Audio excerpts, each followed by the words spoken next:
27,16, notre meilleur plaideur ce soir est notre cher ami Adama Kantak. C'est le candidat Adama Kantak qui a réussi à séduire le jury de par son éloquence dans la catégorie plaidoirie. Malgré la présence remarquable du stress, de l'inquiétude et de la peur sur l'expression faciale des candidats, chacun a su se démarquer lors des différentes prises de parole. Improvisation, slam, plaidoirie sont les différentes catégories qui ont rythmé la salle du siège de la Sonabel ce dimanche 14 juin 2026 à l'occasion de la finale des concours du second semestre du club Bobo Vision Gavel Toastmaster International.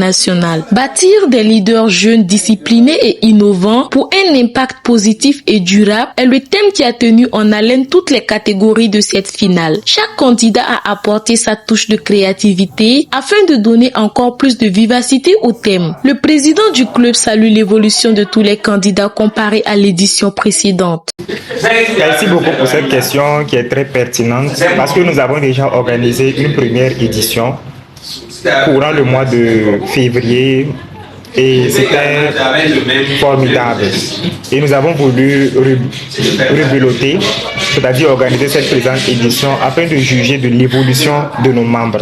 Et franchement, nous avons vu qu'au niveau de la catégorie plaidoirie, il y en a qui se sont vraiment démarqués et qui ont eu de meilleures notes par rapport à la première session. Et également au niveau de l'improvisation, nous avons vu des candidats qui sont pétris de talent.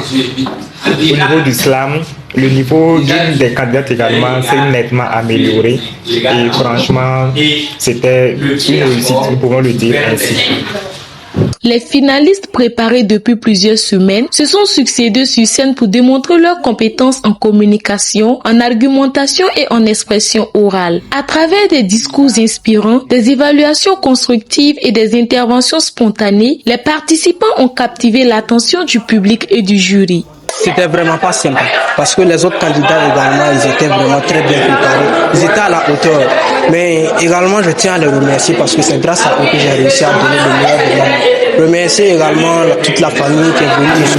Remercier tous mes mentors à Toastmaster qui ont accepté de me former et qui me donnent des conseils à chaque prise de parole. Ce fut une très belle expérience de participer à cette compétition d'improvisation. J'ai beaucoup appris et sincèrement, le club Toastmaster est un cadre d'apprentissage et de leadership. Ce soir, je dirais que je suis très émue parce que j'ai remporté le premier prix en slam au concours deuxième semestre des gavelistes. Je me dis que ça n'a pas été très simple. J'ai dû redoubler beaucoup d'efforts pour pouvoir parvenir à ce résultat. Les lauréats seront récompensés lors d'une soirée de dîner gala. Mais au-delà des trophées et distinctions, tous les participants sont répartis gagnants, enrichis par une expérience formatrice et porteuse d'avenir. Pour être honnête, c'est vrai, ça m'a un peu choquée parce qu'en quittant de chez moi, je suis venue avec l'objectif de repartir avec la victoire. Mais bon, ce n'est qu'une partie remise et j'espère que prochainement, je pourrai occuper cette place dont je rêve. Je suis vraiment très ému, très content qu'il ait remporté ce prix. Et je remercie également toute l'équipe de Toastmaster. Voilà, et on les encourage vraiment à aller de l'avant. Nous souhaitons vraiment que cette activité soit pérenne parce que ça permet de former quand même nos enfants, voilà, pour les prises de parole en public. Et vraiment, on se réjouit vraiment pour cette initiative-là. Cette grande finale de Bobo Vision Gavel Toastmaster restera comme un moment fort de célébration du talent, de l'excellence et du potentiel de la jeunesse. Une jeunesse qui, à travers la parole et le leadership, démontre chaque jour sa capacité à bâtir un avenir meilleur.